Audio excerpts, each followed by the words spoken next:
Graça e paz, amados do Senhor, Deus abençoe você, a sua casa, a sua família, a sua vida. Seja bem-vindo a este canal, aproveita para compartilhar, para se inscrever, deixa um joinha, Deus abençoe você. O nosso estudo está baseado lá em Joel, capítulo 2, versículo 12, onde diz: Ainda assim, agora mesmo, diz o Senhor, convertei-vos a mim de todo o vosso coração, e isso com jejum, com choro e com pranto. Em tempos difíceis, em tempos de crise, em tempos de pandemia, Deus nos chama à conversão. Deus nos chama à transformação de coração, à transformação real, genuína e verdadeira de coração. Em Joel, no capítulo 1, nós temos uma descrição daquilo que é bem parecido com a nossa vida hoje. Os israelitas estavam passando por uma crise, por uma praga, a praga de gafanhotos. Logo depois, enfrentaram seca. E no início do capítulo 2, logo nos primeiros versículos, o profeta Joel fala do dia do Senhor, o grande e terrível dia do Senhor.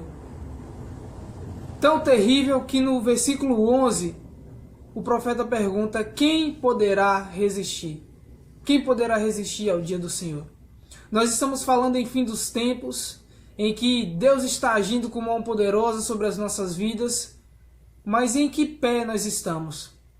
Como nós estamos diante dessa situação, diante do Senhor? O que nós devemos fazer? O que falta ainda? Para a gente poder entender, vamos traçar um paralelo lá com Josué, capítulo 6 e 7. No capítulo 6, Josué, junto com o povo de Israel, enfrenta Jericó, a fortificada e poderosa Jericó, e derrotam, conseguem vencer.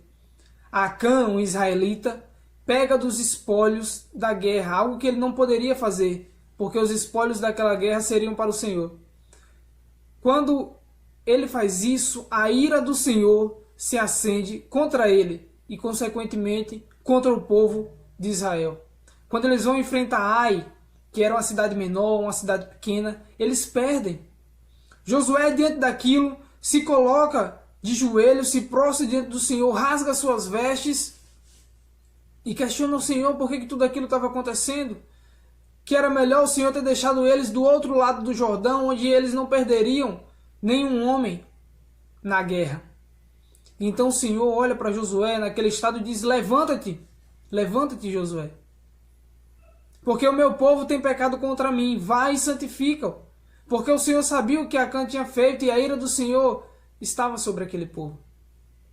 No período do deserto, os 40 anos que o povo de Deus passou no deserto, Deus fez algo muito semelhante. O povo estava no deserto, tinha de tudo, mas questionava o Senhor por que eles não tinham carne. Porque lá no Egito, mesmo sendo escravos, eles tinham carne, eles poderiam comer, mas no deserto eles não poderiam. Deus olha para aquela geração e ele vê que aquela geração precisa passar por uma purificação, por uma santificação. Então todo aquele povo, toda aquela geração morre no deserto sem ver a terra prometida. E a nova geração entra dentro da terra prometida. Acã comete o pecado e novamente precisa passar por uma purificação, por uma santificação. Todos eles lidaram com crises, com problemas, com dificuldades e precisaram passar por purificação. Nós estamos lidando com um problema difícil, com um problema complicado, e precisamos passar por purificação. Precisamos aprender com os erros do passado. Se nós estamos no fim dos tempos, precisamos nos atentar àquilo que Mateus fala no capítulo 24, que esses tempos serão como os tempos de Noé. As pessoas casavam e davam-se em casamento e tudo ocorria normalmente.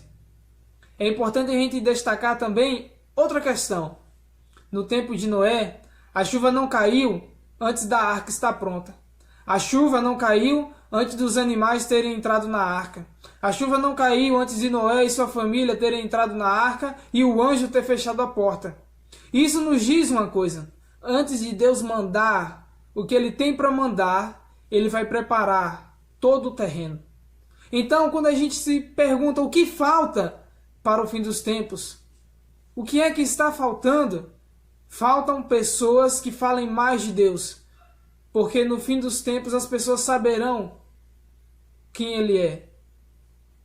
Faltam que as pessoas falem mais de Jesus, faltam que as pessoas que Deus escolheu sejam alcançadas pelo poder, pelo evangelho dele. Faltam pessoas que vivam verdadeiramente aquilo que Deus tem planejado para nós. Quando isso tudo ocorrer, quando isso tudo chegar, nós saberemos, nós finalmente teremos a nossa salvação, aquilo que o Senhor tem preparado para nós.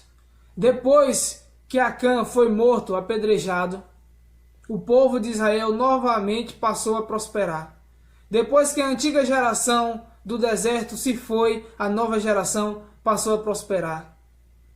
Deus tem nos mostrado ao longo da história como passar por meio das crises. Precisamos santificar o nosso povo, porque é melhor entrar com um olho no céu do que tendo dois, ir parar no inferno. Que nós possamos aprender com aquilo que a história tem nos ensinado, a como lidar em momentos de crise, em momentos de dificuldade, em momentos como esses. Que Deus abençoe você, a sua casa, a sua família. E diz o Senhor, ainda assim, agora mesmo, convertei-vos a mim de todo o vosso coração. Isso com jejum, com choro e com pranto.